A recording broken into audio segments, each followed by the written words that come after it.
하나님 말씀은 요한복음 20장 19절에서 29절 말씀입니다. 성경이 있으신 분은 펼쳐주세요. 요한복음 20장 19절에서 29절입니다. 이날 곧 안식 후 첫날 저녁 때에 제자들이 유대인들을 두려워하여 모인 곳에 문들을 닫았더니 예수께서 오사 가운데 서서 이르시되 너희에게 평강이 있을지어다. 이 말씀을 하시고 손과 옆구리를 보이시니 제자들이 주를 보고 기뻐하더라. 예수께서 또 이르시되 너희에게 평강이 있을지어다. 아버지께서 나를 보내신 것 같이 나도 너희를 보내노라. 이 말씀을 하시고 그들을 향하사 숨을 내쉬며 이르시되 성령을 받으라. 너희가 누구의 죄든지 사하면 사하여질 것이요 누구의 죄든지 그대로 두면 그대로 있으리라 하시니라.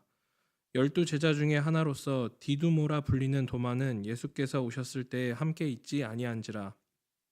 다른 제자들이 그에게 이르되 우리가 주를 보았노라 하니 도마가 이르되 내가 그의 손에 못자국을 보며 내 손가락을 그 못자국에 넣으며 내 손을 그 옆구리에 넣어보지 않고는 믿지 아니하겠노라 하니라.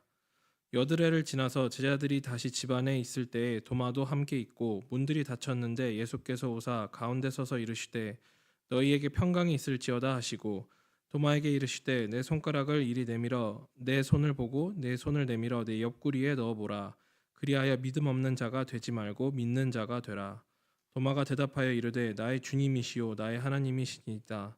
예수께서 이르시되 너는 나를 본 고로 믿느냐 보지 못하고 믿는 자들은 복되도다 하시니라. 이것은 하나님 말씀입니다. 아멘.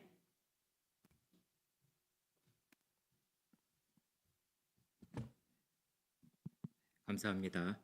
잠시 기도하시겠습니다. 사랑의 하나님 아버지 감사합니다. 이 시간 주님의 말씀 앞에 우리의 마음을 엽니다. 주님 닫혀있던 우리의 생각을 열어 주시옵소서. 굳어있던 우리의 마음을 부드럽게 하여 주시옵소서.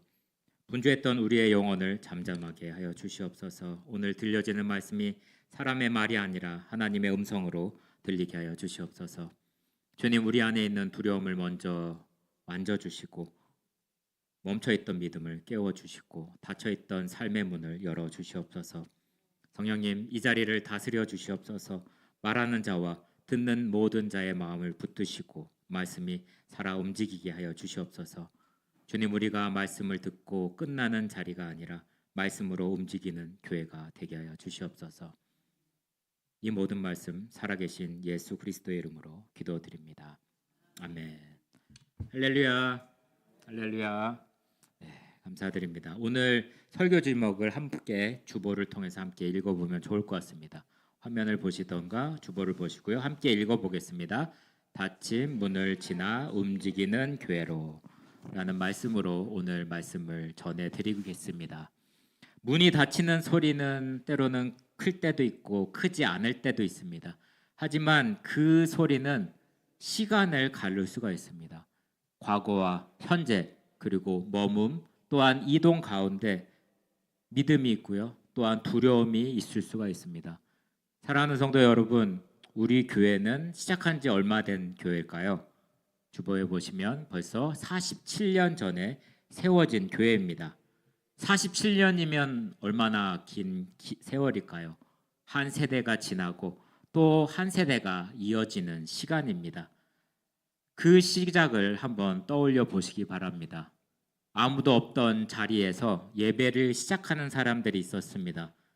확신보다는 두려움이 컸던 사람들일 것입니다. 근데 그래도 시작해야 한다는 그 마음을 가지고 이 교회를 시작했습니다. 믿음 하나로 걸어간 교회입니다. 그때는 완벽하지도 않았을 것입니다. 사람이 많았을까요? 사람이 부족했습니다. 미래가 보였을까요? 미래가 보이지 않을 수가 있습니다. 그러나 그들은 멈추지 않았습니다. 그래서 오늘 우리가 여기 있을 수가 있습니다. 우리는 건물을 팔았습니다. 익숙했던 자리를 내려놓았고요. 2년 전 이 자리에 이곳에 왔습니다. 낯설었지만 다시 예배를 세웠고 다시 공동체를 세워가고 있었습니다. 그런데 이제 또 움직이려 하는 상황이 됩니다. 마음은 어떻습니까? 또 해야 합니까? 이번엔 감당할 수 있습니까? 이번엔 좀 안정되었으면 합니다 하는 마음이 있을 것입니다. 사랑하는 성도 여러분, 이런 질문들, 이런 생각들이 틀린 것이 아닙니다. 47년 전에도 있었던 질문일 수가 있습니다. 또한 오늘 본문에 보시면 요한복음 20장입니다. 제자들은 어떻게 됐죠? 무너졌습니다. 십자가를 보았습니다. 모든 것이 끝난 것 같이 보였을 것입니다. 그들은 다시 모이긴 했습니다. 그들의 행동은 뭐냐면 문을 닫고 두려워서 문을 닫았다고 이야기를 하고 있습니다. 왜일까요? 또 잃어버릴까 봐, 또 무너질까 봐, 또 아플까 봐 문을 닫습니다. 사랑하는 성도 여러분, 우리는 그렇지 않았습니까? 이미 한번 이동했고 정착했고 또 움직이려 하는 상황 가운데 있습니다. 그래서 우리 마음 가운데 이번에는 제대로, 이번에는 좀 천천히 더 많은 것을 보고 좋은 곳으로 가고 싶은 마음이 있을 것입니다. 겉으로는 괜찮을 수 있고요. 우리는 예배할 수 있고요. 함께 있습니다. 그러나 마음 어딘가에 닫힌 문이 있다는 것입니다. 그런데 성경은 말합니다. 문이 열렸다고 말하지 않았습니다. 그렇지만 예수님이 들어오셨다는 말씀이 있습니다. 예수님이 들어오셨습니다. 이것이 복음이 아닐까요? 47년 전에도 또한 2년 전에도 지금도 같습니다. 우리는 준비되어서가 아닙니다. 또한 우리가 충분해서가 아닙니다. 그 닫힌 상태 그대로 주님께서 오신다는 것입니다. 우리는 지금 역사를 이어가는 교회입니까? 아니면 멈춰 있는 교회일까요?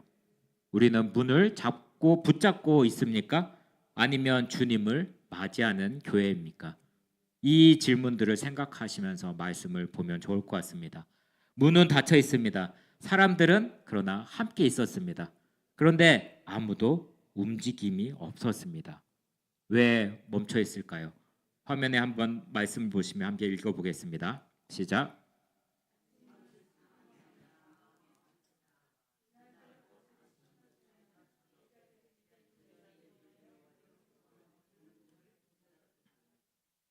닫았다고 합니다. 두려워서 닫고 있습니다. 두려움은 우리를 멈추게 하죠. 두려움은 또한 결정을 미루게 합니다. 그러나 제자들은 흩어지지 않았습니다. 도망가지 않았습니다. 함께 있었다는 것입니다. 그런데 움직일 수가 없어요. 두려워서 꼼짝도 못하는 그런 상황이 됐습니다. 같이 있고 같은 공간에 있는데 또한 같이 이야기를 했을 것입니다. 그런데 아무도 시작하는 계시를 하는 사람이 없었다는 것입니다. 이 모습은 어떤 공동체의 모습이냐면 닫힌 공동체의 모습일 수가 있습니다. 두려움은 사람을 도망치게 하지 않습니다. 머물게 하고요. 갑자기 멈추게 합니다. 여러분, 횡단보도에서 건너가다가 차가 오면 어떻게 하죠? 피해야 되죠. 근데 멈춰버립니다. 이러한 모습도 같습니다. 두려움 때문입니다.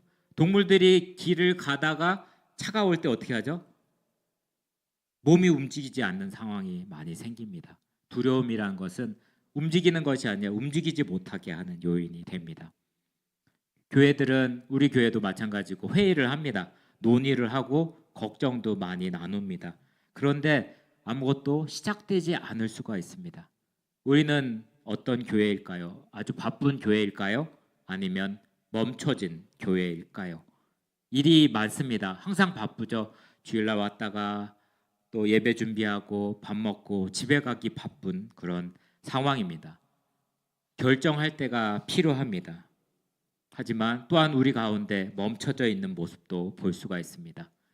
우리의 문은 무엇입니까? 이전의 그 두려움입니까? 아니면 사람의 부족입니까?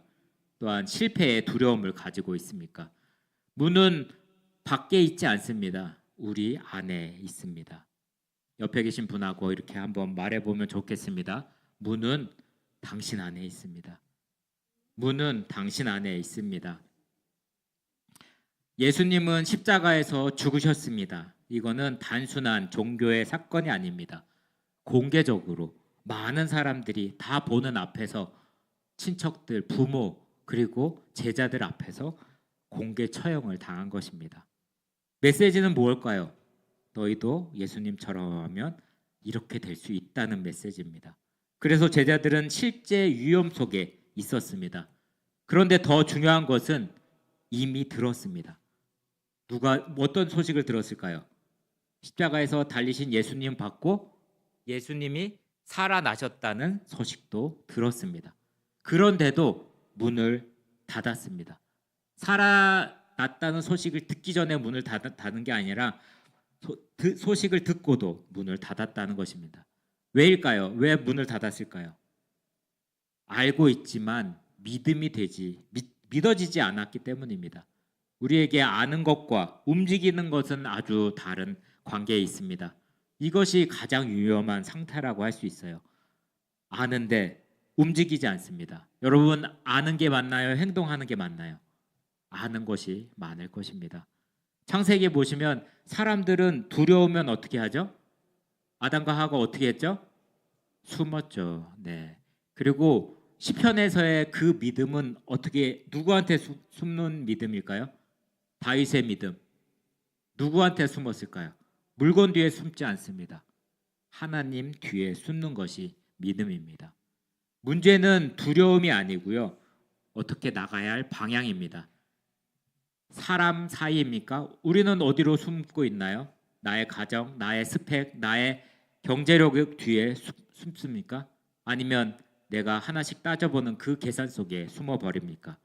아니면 하나님 뒤로, 하나님 앞으로 숨는 사람들입니까? 엘리베이터가 멈췄습니다. 사람들이 안에 있습니다. 처음에는 열리겠지 생각을 하겠죠. 그렇죠? 그런 경험이 다 있었을 것입니다.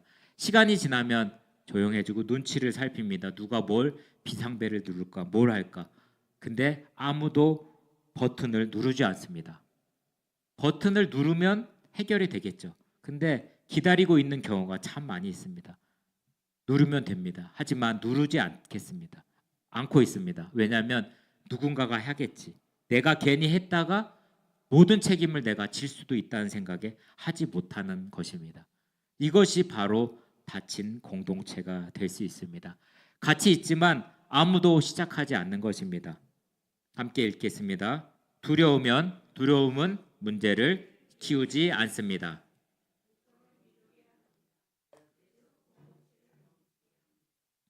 그런데 복음이라는 것은 다르게 시작이 됩니다. 사람이 움직일 때 시작되지 않습니다.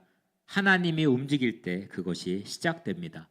문이 열려서가 아닙니다. 상황이 좋아서가 아니고요.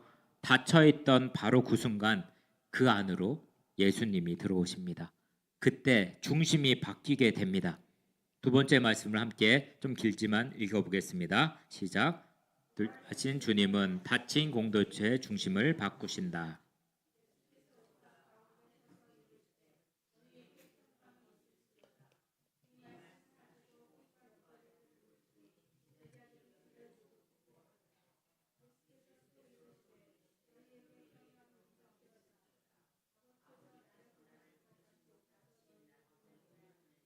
이 말씀을 하시고 그들을 향하여 숨을 내쉬며 이르시되 성령을 받으라. 아멘. 예수님은 상황을 먼저 바꾸지 않으십니다. 그 안에 중심을 바꾸십니다. 문은 그대로 있습니다. 여전히 닫혀 있죠. 두려움도 그대로 갖고 있습니다. 아무도 나가지 않습니다. 그런데 한 문장이 모든 것을 바꿀 수가 있습니다. 예수님께서 가운데 서서 가운데라는 그 말씀을 기억하시기 바랍니다. 누가 나의 가운데 있는지, 누가 나의 생각 가운데 있는지 여러분 삶 가운데 확인하시기 바랍니다. 예수님은 문 앞에 옆에 계시지 않았습니다. 밖에서도 부르지 않았습니다. 바로 한 가운데 서 계셨습니다. 순간적으로 중심이 바뀐 것입니다. 이전까지의 중심은 무엇입니까? 우리의 두려움, 상황들, 사람들의 시선이 중심이었을 것입니다. 하지만 이제는 그 중심이 예수님이 된 것입니다. 같은 방에 있습니다. 그러나 완전히 다른 공간이 됩니다. 예수님이 말씀합니다. 뭐라고 하셨죠? 평강이 있을지어다.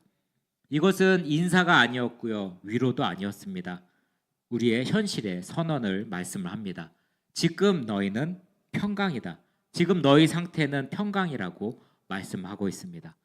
평강은 결과가 아니고요. 출발점이라고 기억하시기 바랍니다. 그리고 이어서 말씀합니다.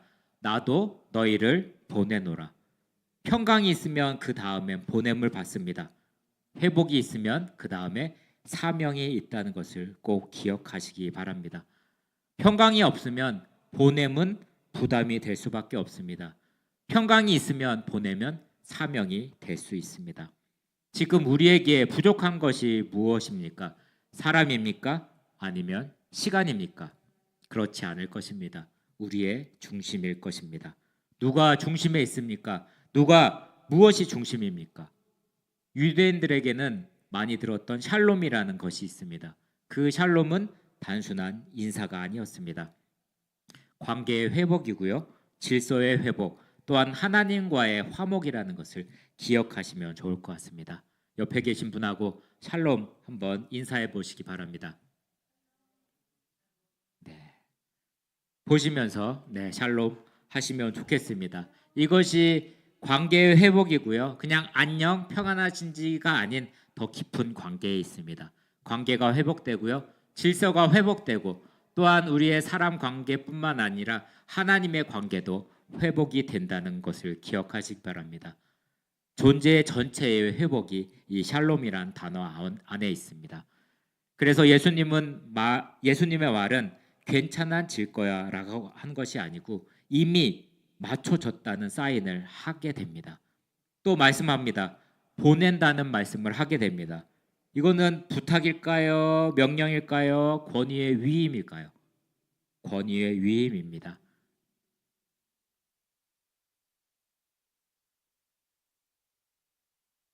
숨을 내쉬면서 말씀하십니다. 어떤 행동일까요? 어떤 모습일까요? 창조의 시작입니다. 사람을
신실한 고백으로 바뀐다는 것입니다. 시편은 말합니다. 뭐라고 하죠? 맛보아 알지어다. 하나님은 그냥 배우는 분이 아닙니다. 하나님은 만지는 분입니다. 도마에게 만져보라고 하신 예수님은 우리에게 똑같이 말씀을 합니다. 가까이 와라. 내가 여기 있다. 나를 만져라. 어떤 사람들은 오랫동안 교회를 다녔습니다. 예배를 드렸고요. 찬양도 드렸고 성경도 압니다. 하지만 마음 한쪽이 여전히 닫혀 계신 분이 있을 수 있습니다. 왜일까요? 기도를 했는데 응답을 받은 기억이 없고 기도를 했는데 무너졌던 경험만 가지고 있고 사람에게 실망했던 그 상처가 있을 경우 그 상처가 마음의 문을 닫았기 때문입니다. 그래서 속으로 말합니다. 좋은 말인 건 아는데 내겐 아직 안 믿어진다라고 할 수 있습니다. 그러나 어느 날 설교 한 문장 때문이 아닐 수도 있습니다. 찬양 한 소절일 수도 있고요. 누군가의 기도의 말 그리고 설명할 수 있는 하나님의 임재일 수도 있습니다. 그때 마음이 무너집니다. 머리로만 알고 있다가 이제는 존재 자체로 붙잡게 됩니다. 그리고 내 입에서 입술이 열립니다. 이제 알았다. 이제 믿어진다. 주님이 진짜 계시구나. 진짜 살아 계시구나. 그렇게 고백하는 시간이 오게 된다는 것입니다. 믿음은 그렇게 오기도 합니다.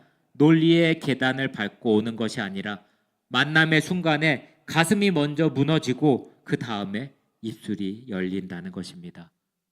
얼음으로 덮인 강을 여러분 보았죠?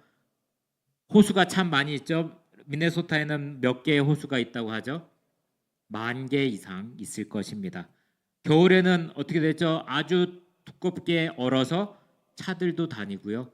픽업 트럭도 큰 트럭, 작은 트럭 많은 사람들이 거기에서 뭘 하죠? 얼음 낚시를 하는 경우가 많이 있습니다.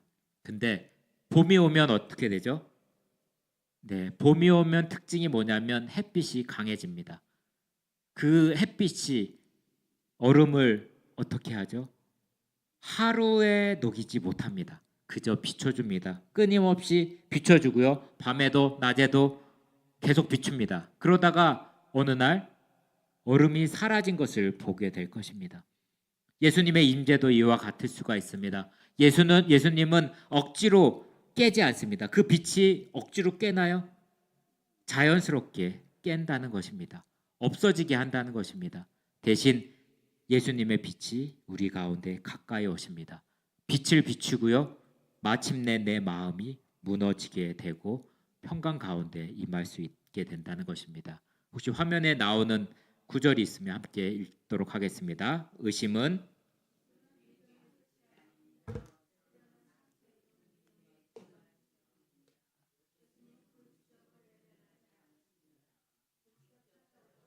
의심을 고백으로 바꾸십니다.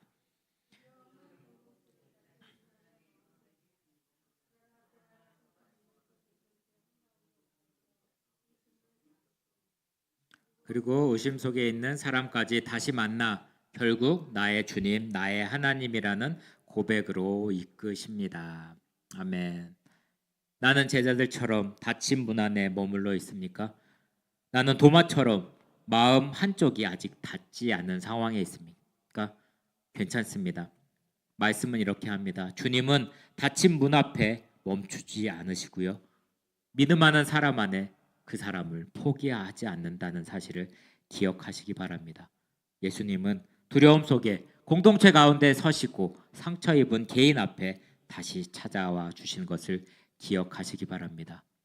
문은 닫혀 있었습니다. 그날도 그랬고 지금도 그럴 수가 있습니다.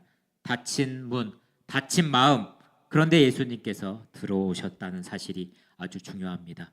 문이 열린 것이 아니라 주님이 들어오셨습니다. 사랑하는 성도 여러분, 이것이 복음이란 사실을 기억하시기 바랍니다.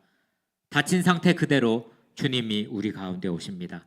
47년 전에도 2년 전에도 주님이 계셨기에 이 교회가 되었습니다. 그리고 지금 주님이 계시면 우리는 다시 갈 수가 있습니다. 주님이 계시면 우리는 다시 나아갈 수가 있습니다. 주님은 이미 그 안에 계시기 때문입니다. 그분이 계신 곳이 바로 교회의 시작이라는 것을 기억하시기 바랍니다. 함께 기도하면 좋겠습니다. 오늘 말씀을 붙잡고 세 가지로 기도하도록 하겠습니다. 화면에 보시면서 함께 읽고 통성으로 기도하겠습니다. 주님, 내 마음의 문을 열어 주옵소서. 주님, 우리의 교회의 중심이 되어 주옵소서. 주님, 우리가 다시 움직이게 하옵소서. 주여 간절히 한번 외치시고 통성으로 함께 기도하겠습니다. 주여! 하나님 아버지 감사합니다. 주님, 저희들의 말씀으로 불어주시고 또한 닫힌 우리의 마음 가운데 문 가운데 열어주심을 감사드립니다. 두려움 때문에 멈춰있던 순간들, 상처 때문에 닫혀있던 그 마음들이 있으면 주님 앞에 내려놓고 주님 찾아와 주시옵소서. 주님, 내 마음의 문을 열어주시고 두려움에서 자유케 될 수 있도록 축복하여 주시옵소서. 주님, 우리 교회가 우리의 교회의 중심이 되게 하여 주시옵소서. 사람이 아니라, 재정이 아니라, 건물이 아니라 예수님께서 중심이 되게 하여 주시옵소서. 주님, 우리의 교회의 중심이 되어 주시옵소서. 평강으로 우리를 다시 세워 주시옵소서. 주님, 우리가 다시 움직이게 하여 주시옵소서. 머물지 않게 하여 주시고 두려움에 묶이지 않게 하시고 사명으로 나아가게 하여 주시옵소서. 주님, 우리가 다시 걷겠습니다. 주님, 나아가겠습니다. 주님, 우리를 회복시켜 주시고 또한 우리의 중심 가운데, 우리의 교회의 중심 가운데 일어날 수 있도록 하여 주시옵소서. 사랑의 주님, 우리의 말씀 가운데 우리의 마음을 올려드립니다. 주님, 우리 안에 닫혀있던 문을 봅니다. 두려움 때문에 닫힌 문, 상처 때문에 잠긴 그 마음, 주님, 이 문을 열어 주시옵소서. 두려움에서 자유케 하여 주시옵소서. 주님, 우리의 교회의 중심을 임을 고백합니다. 사람의 중심이 아니게 하시고 상황이 중심이 되게 하지 않게 해주시고 예수님만 바라보게 하여 주시옵소서. 주님이 주시는 평강으로 우리 공동체를 다시 세워 주시옵소서. 주님, 이제 결단합니다. 머물지 않겠습니다. 미루지 않겠습니다. 주님이 계시며 우리는 다시 나아갑니다. 주님이 계시며 우리는 다시 움직이겠습니다. 주님, 이 교회를 통해서 다시 시작하여 주시옵소서. 닫힌 문을 지나 움직이는 교회로 세워 주시옵소서. 주님, 우리는 갑니다. 주님, 우리는 순종합니다. 감사드리며 예수 그리스도의 이름으로 기도합니다. 아멘. 다 함께 서서 파송의 찬송 544장 40장 같이 하시겠습니다.